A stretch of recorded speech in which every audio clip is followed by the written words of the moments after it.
Hola from Barcelona, Spain. I'm here for a conference on consciousness, meeting up with some of the world's top neuroscientists and physicists to discover, among other things, the connection between UAPs and human consciousness. But today, of course, we're doing Q&A. And Meagan, thank you very much for helping me through the last week. It's been a very interesting week with the public response to the comments that I've made on the show that I do with my friend and colleague Bryce Zabel, Need to Know, where we discussed what I've been told by my sources, multiple sources by the way, that Lockheed Martin was indeed behind the TicTac encounter of 2004 with the USS Nimitz Battle Carrier Group. I guess that's one of the questions people want to ask us about, Meagan.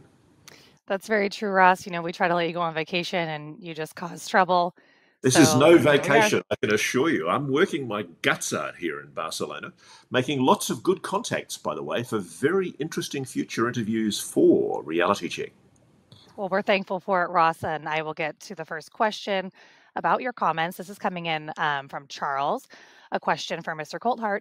You recently mentioned the TicTac was produced/manufactured by Lockheed Martin, but you never mentioned if it was under autonomous flight or piloted. P.S. Love your reporting. Thank you, Charles. That's a good question, and I'll be honest with you, I don't know for sure.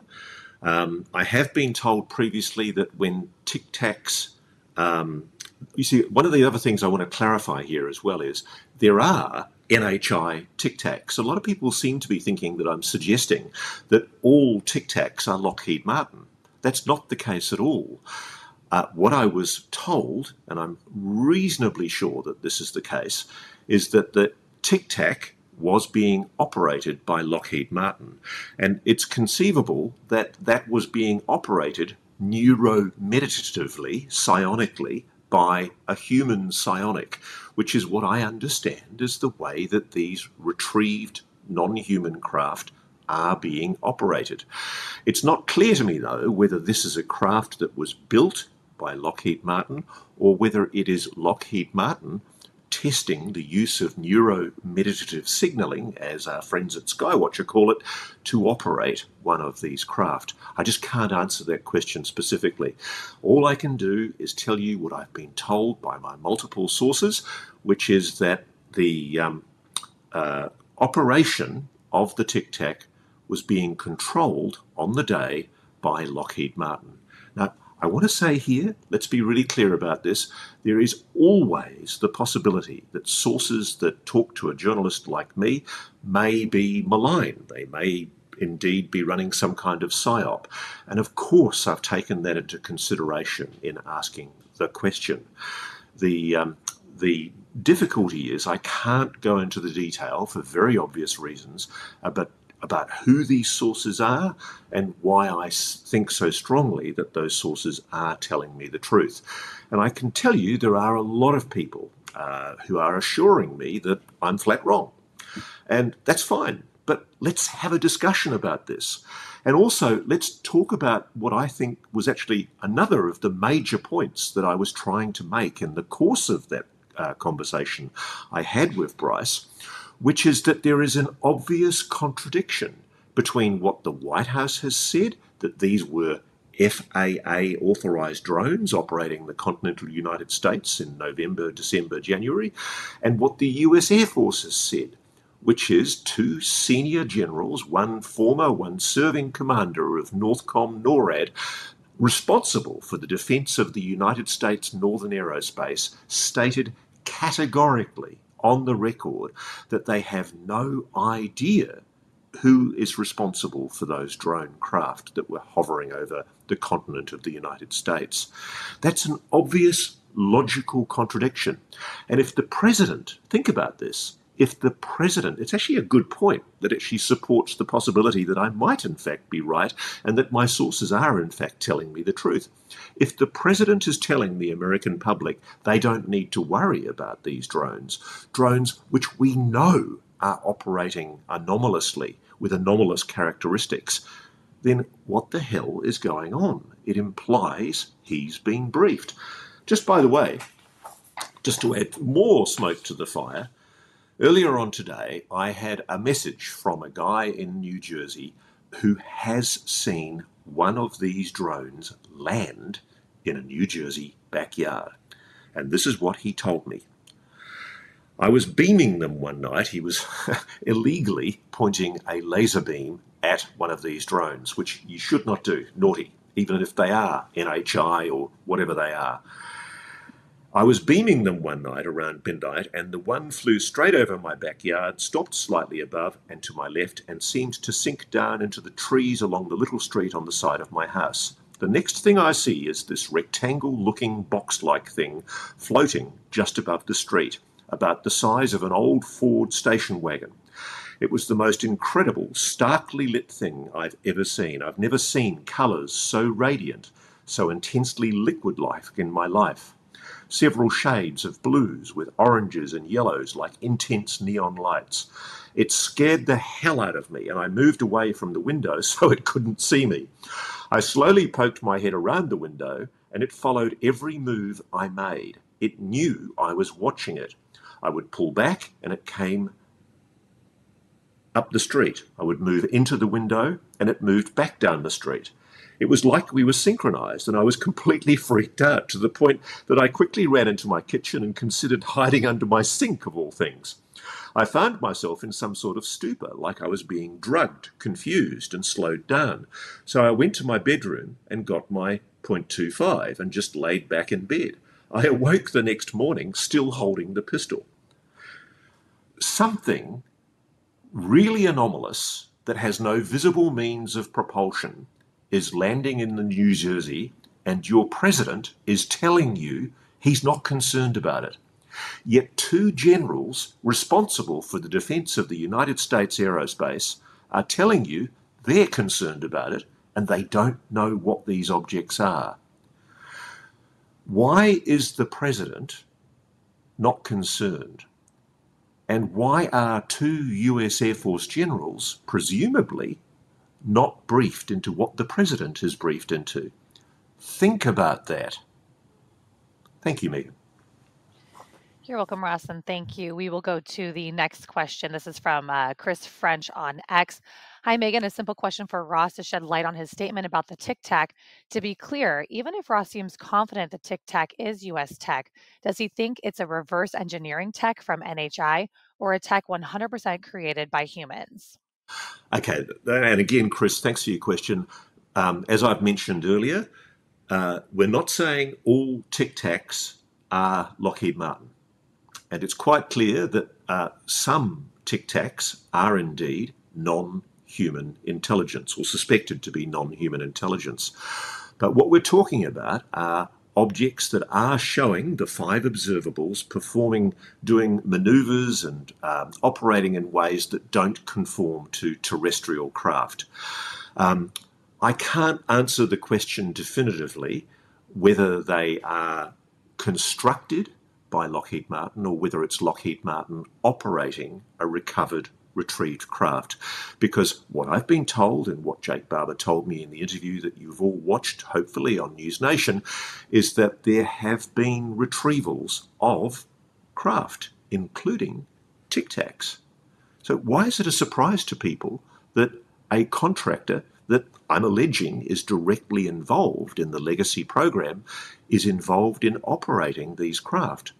And moreover, why would we necessarily expect that people, even those flying in the carrier battle group, would actually know about this or be briefed into this? It would have been a really good idea if they were going to test this technology against the carrier battle group to have let the people know.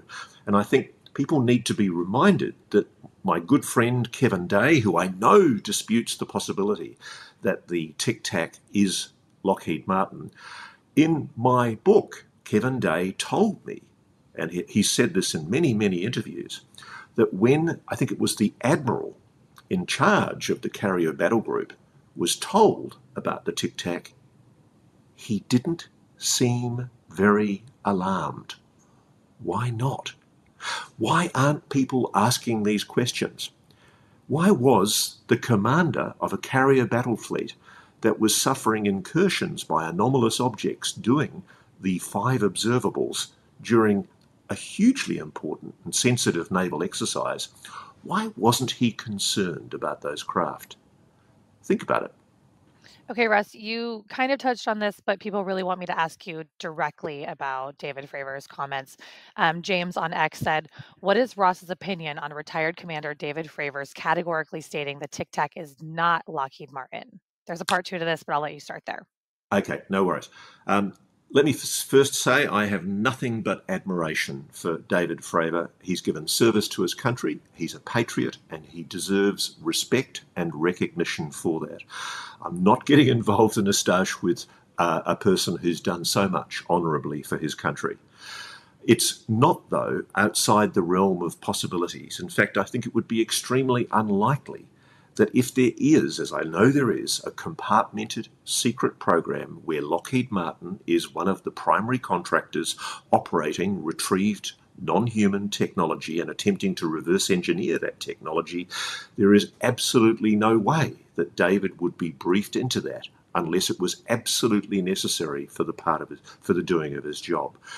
As we all know, when the government wants to protect a secret, it compartmentalises it. Even if you have a top secret classification, which I'm sure David probably had, it's also compartmentalised, and that's how the US keeps its secrets. And I've spoken to people, literally, in institutions in the United States, one of whom knows about the program, and the other of whom is in an adjoining office and has absolutely no idea. I've had a situation where I've spoken to the head of a government agency that ought properly to have known about the legacy program. That head of a government agency was not informed about the fact that we are recovering non-human craft and attempting to reverse engineer that technology. A person 2 rungs down was the person that the legacy program was using to gatekeep inside that institution. It's really interesting how they compartmentalise all of this. And so, absolutely no disrespect to David Fravor or my good friend Kevin Day, but they're good men. The simple fact is, compartmentalisation works. All right, thanks, Russ. Part two of this question. If Ross had the choice between knowing the truth about our reality or the truth about NHI, which would he choose? Well, I think they're one and the same. I mean, the truth about our reality is, firstly, what happens to us after our death, and are we alone? And I guess one of the interesting questions in the middle of all of that is, what is human consciousness, and does our consciousness exist after we die, if our material bodies expire? So I think the questions are one and the same. And the thing I find fascinating about UAPs is the deeper that I get into this subject, the more I realize, and this is something I'm talking about here in Spain, the more I realize that there is a connection between the great spiritual question of, is there life after death? And, what is consciousness? Do we have a soul? And whatever it is that these UAPs are. There is some suggestion here that human beings have the capacity to communicate psionically with these, whatever they are, craft, non-human intelligence, beings, entities. We just don't know enough yet to be categorical. And so I think we have to explore the possibility that, yes, there is a connection between the secrets of our reality and whatever these UAPs are. I can tell you, this whole issue, this whole investigation makes me more spiritual the longer I go. It makes it almost impossible when you think about it. If there is a non-human intelligence, and if it is possible to communicate using your mind with this non-human intelligence, it suggests the possibility of some kind of uber consciousness. Is that what UAPs are? We just don't know enough. We don't have enough data, which is why this sort of thing does need to be discussed. Okay, we'll go to a question from Art. Hello, Ross and Megan. I'm glued to you two on YouTube. I know it's just conjecture, but could the Bigelow Group have been a cover up for the military/private partnership to tunnel underground Skinwalker Ranch without being discovered? Brandon Fugel said the ranch was a wreck when he arrived there. No sign of the investigation. Love the Aussie accent. Well, I don't know if there is any evidence of a tunnel under the ranch per se. I mean, I know there's been speculation that there's something inside the mesa at Skinwalker Ranch, and they've been drilling a small tunnel to try and place probes on either side of whatever the object is in the mesa. But I'm sorry, that's just too speculative for me to venture an opinion. I do think, and it's funny, some people have actually said to me from our recent Brandon Fugel episode, they're contemptuous of the idea that Skinwalker Ranch is doing good science. I think sometimes the show, I'm not comfortable sometimes with the way it presents on TV, but I do think they're doing really interesting science, and I hope that came out in our recent interview with Brandon. Okay, thank you. Something that viewers want you to address. Somebody sent me a post on X, Benno, and he said, "Hi Ross, can you confirm that this is true? And if it is, name names." And the post was, "Celebrity bodyguard Big Homie confirms intel ops being conducted against Tupa, and Ross Coulthart knows." I have no idea what that's about. I don't know anyone called Big Homie. Tupa, I don't know who Tupa is. Is he a rapper or something? I'm sorry, I've just got no idea what that's about. I have no leads on that at all. You'll have to be more specific. And that's why we ask, Ross, because we know you'll be honest. All right, here we go to a question from Eli. This is also from X. Hello, Meagan and Ross. Ross, on your most recent Need to Know podcast with Bryce Zabel, you mentioned new legislation being drafted that would designate the FBI as the lead investigative authority on UAPs. Could you elaborate further on that? Thank you. Sure. Okay, there is legislation. I've seen a draft copy of the legislation. I don't have it with me at the moment here in Spain. But yes, there is draft legislation that is being put for consideration soon before the Congress, which would essentially suggest that the FBI take over as the primary investigation agency into UAPs.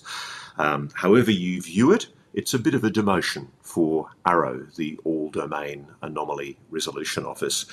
I certainly know that this draft legislation has been proposed within the Congress, and I've seen a copy of the draft legislation in circulation. But what I'm hearing at the moment is the possibility that that's actually going to go into law is extremely remote. Okay, another question coming from X from Jay. Has Ross heard any of the rumors about secret underground bases in Townsville, Australia, built by the US Army during the Second World War, and of any potential link between these and UAP reverse engineering? Okay. Look, I think this might be a conflation of some real history with speculation and conspiracy theory. I just know a bit about this because I've done a story about it for Australian TV. There is a massive tunnel system in this gigantic mountain that sits in Townsville, which, oddly enough, is where General MacArthur at one stage was based, and there was a forward base. General MacArthur, during much of the Pacific War, particularly the Battle for the Coral Sea, was based in Brisbane in Queensland in Australia, but there was a secret base dug into the hill in Townsville. And I'm not sure if it's still used by our military. It may still be, but it's apparently a massive tunnel complex. And I think it's all locked up, but that's probably what he's talking about. And look, frankly, it's not secret. It's known about. I'm not sure, though. I would strongly doubt that there's any evidence at all. I've got no evidence at all of any Australian knowing government involvement or military involvement other than individuals that I know have been employed in the program from time to time. I don't think the Australian government knows what we would say cooey, anything about the subject of UAPs. They are willfully blind to the subject, and they have their heads in the sand on even discussing it. All right, next question coming from John. Has Ross followed up with the Jake Barber or Skywatcher team regarding their progress? We have reported on the most recent up-to-date events of Skywatcher. I think that was in March or April. I haven't had any further updates. I'm in touch with Jake fairly regularly. One of the things that Skywatcher hasn't done yet, and I don't mind saying here publicly, I'm kind of disappointed they haven't done it yet, is they haven't invited independent media like us onto the range, as they call it, so that we can film for ourselves. They've obviously wanted to choose to use corporate videos that control the narrative. It would be great. I think it would be wonderful if they would be seen to be more open and permitting media organisations like ourselves, who've obviously genuinely taken a strong intellectual interest in the subject of what Skywatcher is genuinely, and I think really seriously trying to do, which is scientifically investigate the phenomenon. I'd love to get on location there and do a story to investigate it. And we're certainly asking Alex Clokas, Jake Barber, James Fowler and the team there if that might be possible. And we're keeping our fingers crossed. And any day we get that opportunity, we'll be in like Flynn. Absolutely. All right, next question. Hey, Meagan, I really appreciate you and Ross doing this every week. I'll let somebody else ask about the TicTac. My question is, we've now heard about certain NHI species in Lou's book. In a congressional hearing due to Eric Davis and from Congressman Burleson, relaying what Grush has told him. Ross, what have you heard about these specific species, how they interact with humanity and each other? What are the differences in their technologies and capabilities? Look, I don't know much more than what's on the public record. Burleson's accurately reported what I understand from multiple sources, which, incredible as it may sound, there are reptilians, there are mantids, there are humanoids, and there are greys. In fact, I've been apprised of other entities or EBEs, as they're sometimes called. I don't know anything for sure, though. I mean, geez, I wish they'd just show themselves. It'd make it a hell of a lot easier. A taxonomy of extraterrestrial or non-human intelligence beings would be very, very helpful. All of this, by the way, is speculative. We just don't know for sure. But I'd like to see more openness about that, and I thought Representative Burleson's candour was impressive. What about the Nordics? Oh, and the Nordics, yeah. Yeah, apparently the foxy ones, really pretty Nordics, apparently. I mean, I've heard these stories. I don't know if it's true. I've got no idea. I mean, it just seems crazy to be talking about alien species. I think it's, at least with craft, we know that there are visible objects slash craft which have been recorded, and Skywatcher's obviously described a taxonomy, I think, of 9 objects, potential craft. I'd love to see eventually a taxonomy of non-human beings. I agree. All right, we will go to the next one. Hey, Meagan, could you please ask Ross what should the average person listening to podcasts from countries other than America? What can we do to help push the topic? I'm from Ireland, never had an experience, but I truly believe something is there. What should we do? Thanks, guys. That's from John. Well, it's funny, being in Ireland, I know there's some great work being done by a great bunch of guys in Ireland who I'm friendly with, and they're actively lobbying the Irish Parliament, the Irish Republican Parliament, which is trying to wake the politicians there up about UAPs. And there is concern because, of course, there have been extensive sightings in Ireland.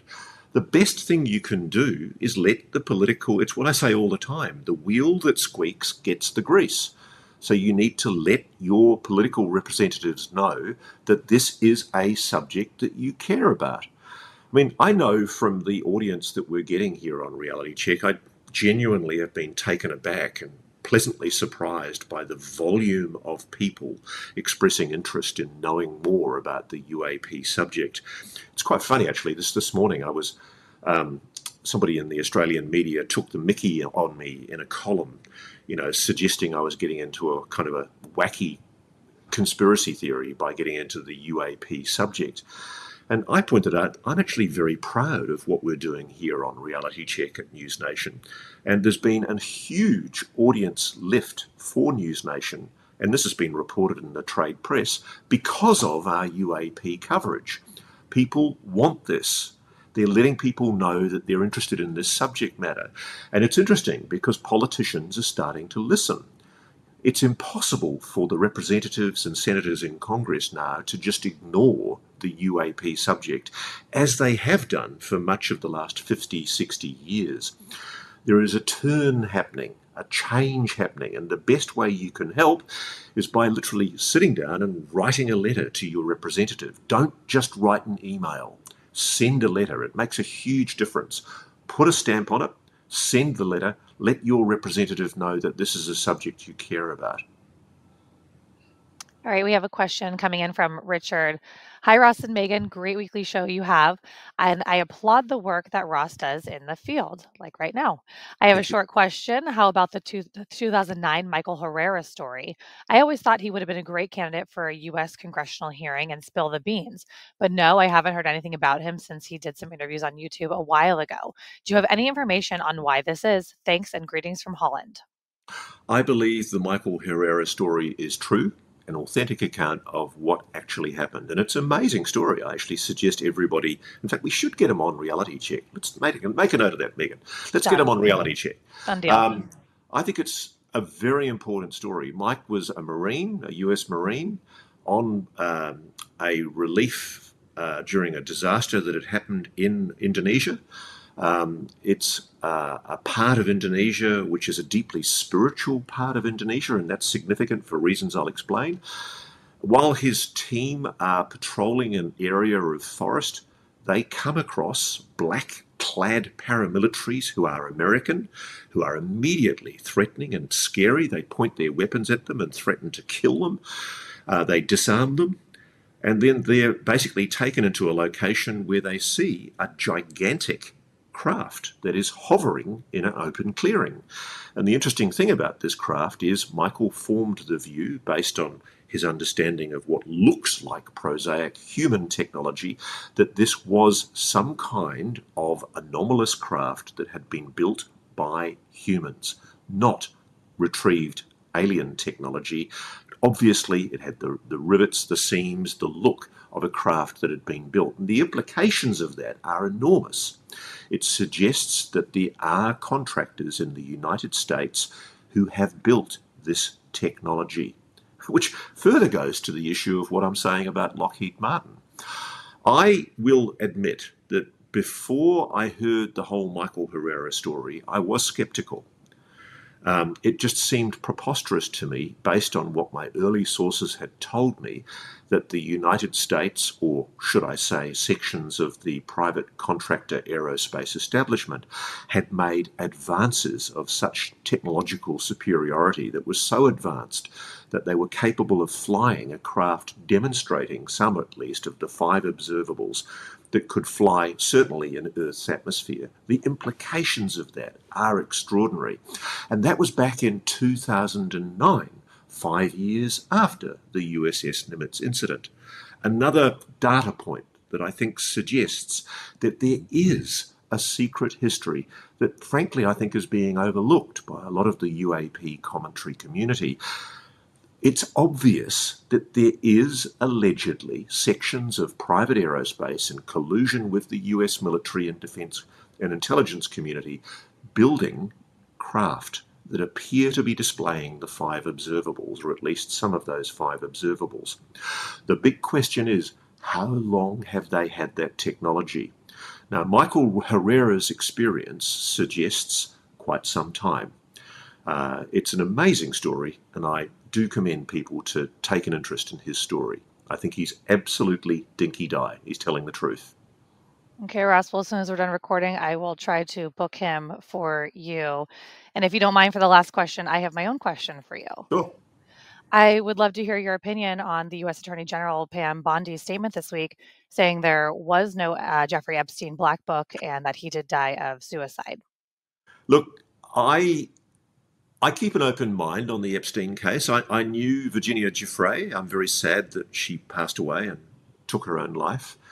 She was a broken individual, and she was broken because she was horribly abused. Her allegations are not fabrications, and it's terrible that a woman was hounded to her death because of horrible, malignant, ferocious people in the US establishment who didn't want their names revealed. I don't know if there was actually a list, and I suspect that when Pam Bondi made that, I think, perhaps reckless statement that she had the list on her desk, I think it's possibly an accurate representation of what she was really talking about to say that she was talking about having all of the files relating to the Epstein case on her desk, because we knew at the time that the FBI investigation was still ongoing. In that kind of a case, I'm always inclined to assume a screw-up before a conspiracy. That shouldn't let them off the hook, though, because even if there isn't a list of people that Jeffrey Epstein facilitated to have sex with little children, that should not stop the FBI from being forced to reveal what we do know exists, which are videos and other documents that were stolen because they're not properly kept by the FBI. They were stolen illegally in breach of the search warrant and the way that the Department of Justice exercises its authority. Those tapes, the videos that were found in the Epstein house in New York, ought properly to be disclosed. And, okay, it may very well be that they reveal child porn, in which case a notarized statement should be secured describing what they show, protecting the anonymity of the child, but making sure that the person portrayed in those videos is brought to justice. I honestly don't know why it's so bloody hard for somebody to do that. I do think it's possible that Pam Bondi is telling the truth when she says there is no file list. I think it might have been, how does one say this politely?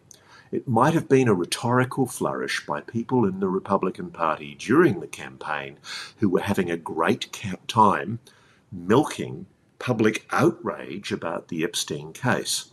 And I don't think they realised the implications of talking about a list of perpetrators when they knew they were going to be held to account in a new administration to actually reveal that list.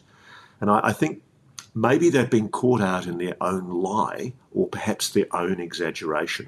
But whatever the truth of the story, they must be held to account, because it's just as bad to withhold the other evidence that I have no doubt exists. We know is on the public record already. There are videos, and that's the more shameful thing, that the videos haven't been released. And for that matter, I noticed today it was reported that the brother of Epstein claims that he was never allowed the 9/11 call. And there's all the other things that aren't explained, which is the missing minute. People have pointed out that there's a missing minute in the surveillance video of the Epstein cell. I don't think we should get distracted by the possibility that the administration frankly bullshitted when it talked about a list, when in fact what there is documentation, videos, and I'm sure other evidence that, if properly investigated, could provide a list of perpetrators. Let's not get distracted by perhaps needless, over-embellished rhetoric which has misled the public, perhaps unintentionally. Maybe they all got excited.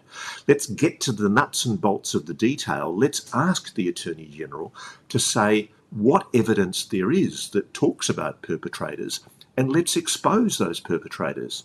It's not good for democracy to have what's happening at the moment, which is, I noticed somebody posted today an almost certain hoax onto Twitter, onto X, which basically asserted a client list.